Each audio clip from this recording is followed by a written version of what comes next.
Now it's time for some updates you need before stepping out the door and planning your weekend. We turn to our Michelle Park at the Weather Center for all the details you need. Michelle, I understand it's a good day, good atmosphere for South Korea as we'll be hosting the Winter Games. It's getting colder and colder, but certainly for those who are seeking some excuses, legitimate excuses to stay at home, this is a good chance for them to say it's too cold outside, I'm going to vegetate at home.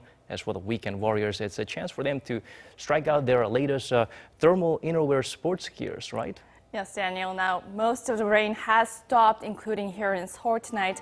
But the Gangwon-do and also Gyeongsangbuk-do coastlines, there can expect some rain until tomorrow morning.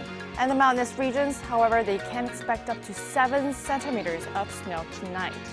Now, after the wind tonight, expect the mercury to drop quite a bit low. Now, Seoul will wake up to 4 degrees Celsius, while Daegu and Busan will start the day with 5 and 7 degrees respectively.